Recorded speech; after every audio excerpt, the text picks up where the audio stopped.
nós queremos realmente que vocês sejam ouvidos e que, principalmente, vocês ouçam diretamente de hoje aqui o que a gente está buscando para a área condominial, tá? Então, sem mais delongas, será um painel rápido de 30 minutos, nós colhemos as perguntas, eu vou ver o tempo aqui para a gente abrir, talvez mais para uma ou duas perguntas, mas que a gente possa compartilhar esse conteúdo. Gostaria de convidar aqui o palco Edmilson Júnior, que fará comigo esse painel da área condominial, por favor, uma salva de palmas. E o nosso convidado especial, o deputado Ottoni de Paula. Paula, uma salva de palmas, por favor.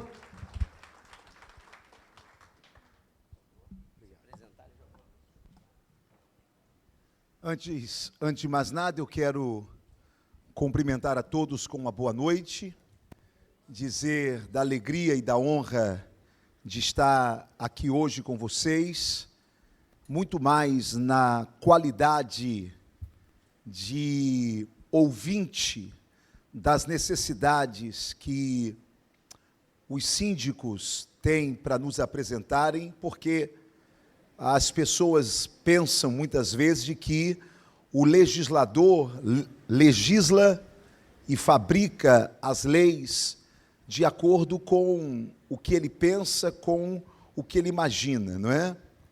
Na verdade, não. As demandas, as necessidades, elas partem da sociedade e cabe ao legislador, portanto, eleito para isso, trazer essa demanda para o parlamento e, a partir dali, resolver essas demandas através da propositura de um projeto de lei, não é? Então, é com esse espírito de ouvinte, mais de ouvinte ainda, que eu venho aqui ter a honra de estar participando dessa resenha com vocês. Muito obrigado, deputado. Edmilson, por favor. Boa noite a todos. Meu nome é Edmilson, eu sou um dos representantes do Grupo Aliança Administradora, estou com o stand ali fora, você provavelmente passou por ali. Quero agradecer também ao Wagner, a organização do evento, por ter convidado a participar, né, desse fórum, e eu espero que vocês gostem, que vocês participem. Eu sou uma pessoa, né, que conhece o deputado há algum tempo e a gente já vem dialogando sobre o assunto que nós vamos tratar aqui hoje. E a gente recebeu algumas perguntas de alguns síndicos e nós vamos retransmitir para o deputado aqui algumas perguntas que provavelmente são também algumas dúvidas que as senhoras e os senhores também têm. Então, a gente já pode passar a palavra, né, para o deputado, se ele quiser fazer um briefing inicial, e a gente, então, começar a transmitir as perguntas. O deputado Ottoni é um deputado federal, um dos mais votados, presidente do MDB Rio, e se dispôs aqui, com muita honra, a estar nos ajudando, ouvindo como parlamentar de Brasília as questões e as demandas dos síndicos, como ele bem disse. Bem, a primeira pergunta vem da Tainara Baldez, síndica profissional no Rio de Janeiro. Gostaria de saber de um parlamentar como poderia contribuir para a organização e reconhecimento da atividade de síndico como uma classe profissional. Hoje vocês têm algo mais próximo, pelo que eu pesquisei, mais próximos que vocês têm de órgão representativo, seria o Secov, não é? Que, na verdade, não é um órgão que consegue servi-los como, por exemplo, hoje a OAB serve aos advogados, não é? Então, o que eu percebo, existe até desde 2011 um projeto de lei que tramita na Câmara Federal com o intuito de regulamentar a profissão de síndico, porém foram promovidos alguns debates naquela ocasião, mas não se chegou a nenhum consenso. Então, esse projeto está parado, esses anos todos lá na Câmara, e a gente percebe que, talvez por falta de representatividade, não é? As coisas em Brasília funcionam muito assim, funcionam na pressão da sociedade civil organizada no parlamento. Então, as coisas que andam em Brasília andam muito por força dessas pressões das várias representações sociais. Como, no caso de vocês, os síndicos, não há uma organização que os represente, não é? De forma legal, acaba que uma demanda tão importante, que seria um projeto de lei que regulamentasse realmente a profissão de síndico, acaba ficando muito parado lá hoje em Brasília e na Câmara Federal também. Na verdade, o meu papel enquanto legislador é perceber as necessidades coletivas que mereçam a atenção do parlamento, do poder público. E a moradia é uma dessas necessidades. A gente está num bom momento, e eu tenho tido essa conversa com o nosso Edmilson, já que hoje o ministro das cidades, não é, que é o ministério afim, não é, aqui de vocês, e que até toca o Minha Casa Minha Vida, é o ministro Jader Filho, do MDB também, que é o nosso partido, e, na verdade, foi vendo junto com o nosso Edmilson a confusão que a gente percebe dentro do Minha Casa Minha Vida, que, conversando com ele e buscando dele alguma orientação nesse sentido, foi que eu acabei percebendo, não é, dito pelo próprio Edmilson, de que os problemas que hoje você tem no Minha Casa Minha Vida, esses problemas internos ali dentro, na verdade, eles se reproduzem em outros modelos privados também de condomínio, né? Então, esse é o nosso papel, é perceber quais são esses problemas e demandar isto junto à Casa Legislativa para que, de alguma forma, a gente consiga minimizá-los. Então, urge a necessidade de se legislar sobre a atividade de síndico realmente. Não basta apenas incentivar a questão da construção civil e da entrega de unidades, sem que você tenha um profissional regulamentado, sabendo trabalhar nesses condomínios. Perfeito. Vou fazer a segunda, aí você faz a terceira e a quarta. O síndico Armando Macedo, inclusive, esteve hoje aqui, ele é um síndico aqui da Baixada Fluminense. Ele perguntou, tem muitos problemas com as concessionárias. Elas deixam nossos abastecimentos reduzidos e com volume precário. Há algo que nós, síndicos, podemos medir através do governo que não seja apenas demandar judicialmente? As concessionárias, sem dúvida alguma, elas são problemáticas e hoje talvez seja um dos maiores problemas que os síndicos enfrentam, não é? Você tem algumas realidades muito latentes. Você tem isso aí, por exemplo, cobrança de esgotamento sanitário, aonde não existe esgotamento sanitário, por exemplo, não é isso? Você tem hoje um problema que talvez seja o maior problema condominal, que é o problema da água, não é isso? Onde os condomínios sequer conseguem ter um mínimo de previsão orçamentária nessa questão da água, já que não há uma espécie de uniformização dessa concessão. Infelizmente, hoje, respondendo diretamente, não há uma legislação clara que faça com que ampare o síndico, por exemplo, a ser ouvido por essas concessionárias, se não, infelizmente, até hoje, uma ação judicial, não é? Então, é uma outra demanda que a gente precisa enquanto legislador, é um outro desafio que a gente precisa ter, que é de criar alguma espécie de órgão de controle, não é? Que estabeleça esse conflito, sem que esse conflito entre condomínios e concessionária precisa ir para vias de fatos, né? Ou seja, para vias judiciais.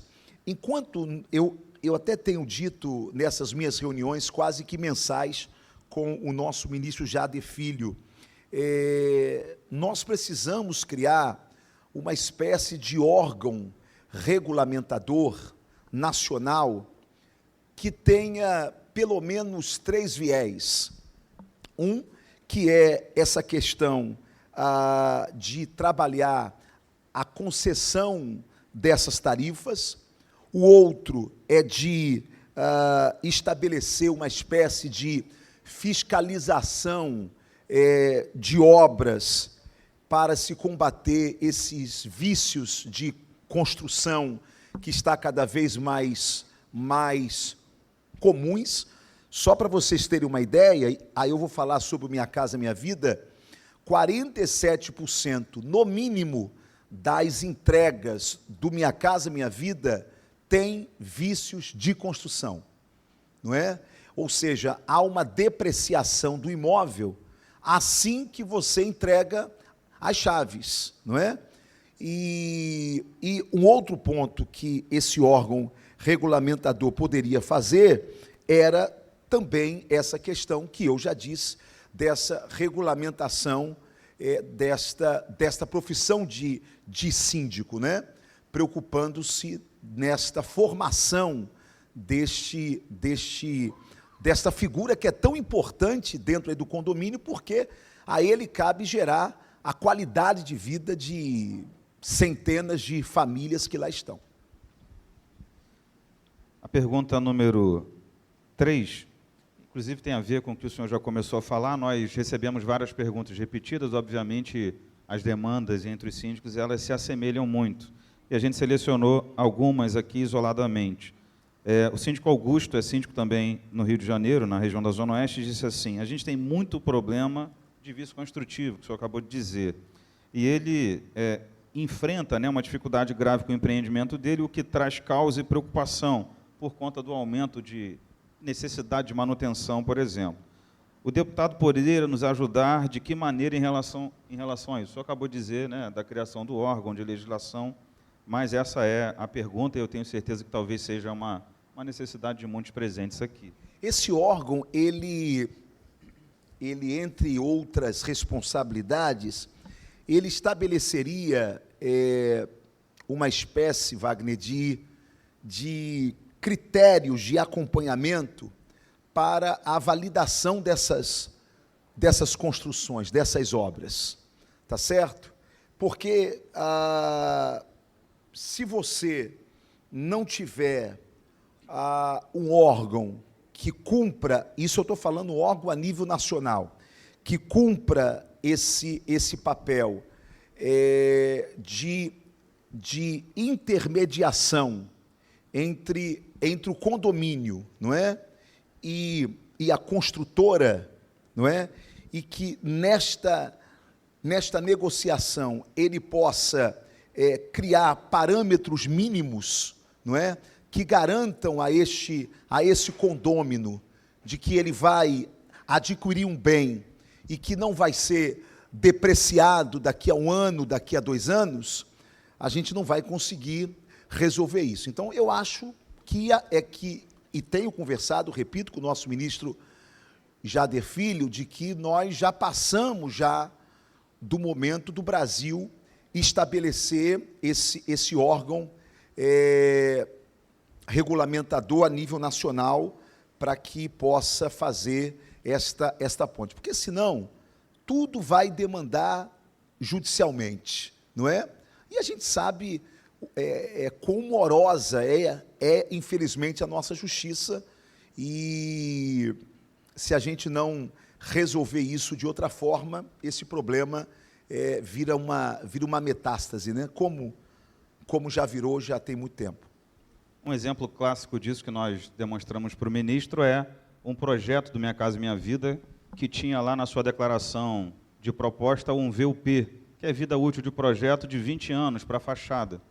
E dentro desse VUP, ou seja, de uma vida útil de projeto concernente à resistência esse tempo todo, está um manual de manutenção que tem que ser cumprido, ou seja, vai durar 20 anos se você cumprir o manual de manutenção. Só que na entrega do empreendimento ninguém faz previsão de manutenção, ou seja, você é induzido ao erro. E não fazendo manutenção, ele vai durar menos de 20. Só que uma coisa que nós ficamos intrigados, né? E aí o construtor, ele não se sente responsável porque ele já tinha entregado a chave, não é? E esse VUP já estava dito o que tinha que ser feito, não é? E aí, sendo só de 20 anos, a gente perguntou para ele o seguinte: mesmo que sejam 20 anos, se a manutenção for cumprida a rigor, por que a Caixa Econômica financia até 35?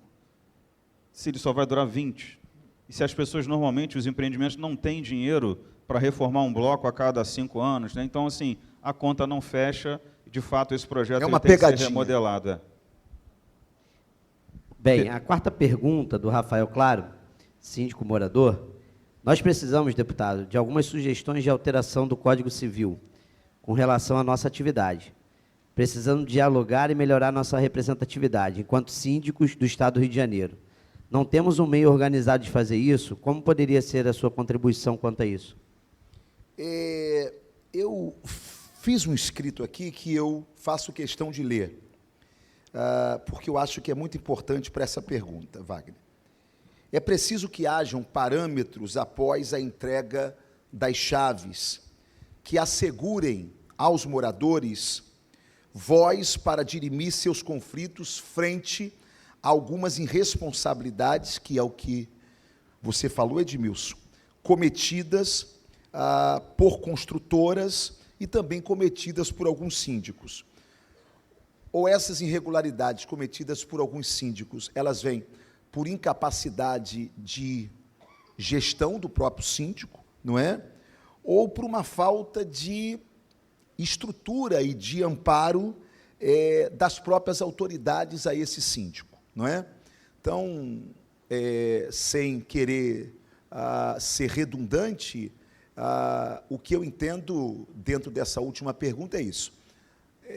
Nós precisamos, enquanto legislador, entender quais são essas demandas e, a partir daí, a gente tentar apresentar esse projeto de lei. Repito, desde 2011 tem um parado lá, e não adianta também, porque não haverá consenso, não é? Até porque não há um órgão representativo, não é de vocês. Então, por não haver um órgão representativo, acaba que, e vocês me perdoem essa colocação, meu pai sempre me ensinou aqui o seguinte: filho, quando você vê alguma coisa bagunçada, não chega arrumando se você não é o dono do ambiente, porque às vezes a bagunça interessa a alguém, tá certo? E às vezes a bagunça interessa alguém, às vezes não regulamentar interessa alguém. Tem gente ganhando com isso. E aí, quando você começa a avançar em uma legislação, você tem outros interesses, não é? Que tentam travar, e se não há, por parte de vocês, uma representação política clara, em defesa dos síndicos, não é? Acontece que se deixa de lado, e aí um projeto que poderia ser muito promissor, ele não avança. Então, hoje a minha postura aqui, só para terminar, é essa. Eu aprendi a olhar com maior atenção esta questão dos condomínios, a partir do momento que, ao vir para o MDB, o nosso partido recebeu do atual governo a responsabilidade de tocar o Minha Casa Minha Vida, não é? Como eu faço parte, sou membro titular da Comissão Mista de Orçamento, e tudo que for feito, seja no PAC, seja no Minha Casa Minha Vida, passa pela aprovação da Comissão Mista de Orçamento. E quando eu percebi de que o maior problema que hoje o Minha Casa Minha Vida enfrenta é um claro problema de depreciação e um claro problema de falta de administração condominal, foi quando eu, conhecendo o meu amigo Edmilson, não é? E sabendo dessa sua expertise, fiz uma espécie de consultoria com ele e percebi que, na verdade, esse não é um problema exclusivo do Minha Casa Minha Vida, isso é um problema de todos vocês. Então, hoje a minha postura aqui, porque às vezes quando a gente ganha um mandato, não é? A gente se enche de um certo nível de arrogância, não é? Isso acontece com o político, né? Ele se enche um pouquinho de um certo nível de arrogância, onde ele passa a achar que ele é que decide o que é importante para algumas demandas da população, não é? E, na verdade, não. São essas demandas que devem ser ouvidas por esse político, e, a partir dessas demandas, já que ele foi investido dessa autoridade política, ele possa pegar essas demandas que ele ouviu humildemente a sociedade e transformá-las em algo execuível, que, no caso, é um projeto de lei que defina uma legislação clara para a sociedade. Muito obrigado, deputado. A gente está com o tempo um pouquinho corrido, eu estou aqui com a organização, até peço desculpa que eu estava aqui com a organização aqui no celular. A gente ainda tem alguns sorteios para realizar, um evento aí para finalizar, mas dizer para vocês assim, pessoal, esse foi o primeiro passo, né? Primeiro passo que a gente está dando aqui no evento do Resenha. Nós vamos traçar aí algumas outras reuniões, alguns outros encontros, para que a gente possa ajudar. O papel aqui, quando eu aceitei o convite do Edmilson, e também o convite ao senhor deputado, é da gente ajudar, né? A gente já faz, meu papel aqui é como comunicador, e eu estou sempre ao lado do síndico, e a ideia é que a gente consiga levar essa informação, reunir essas informações, essas pontas soltas, e tentar unir. Esse é o nosso papel. É isso aí. E, com isso, quero agradecer a presença do deputado. Nós agora teremos alguns sorteios, um happy hour também, o senhor está mais que convidado, e dizer que o Resenha, ele está aí para isso, para levar informação, para ajudar o síndico, e é o primeiro de muitos que a gente vai estar trazendo esse assunto. Muito obrigado, tá, senhor deputado? Eu é que agradeço, conte conosco. Um abraço. Uma salva de palmas, pessoal.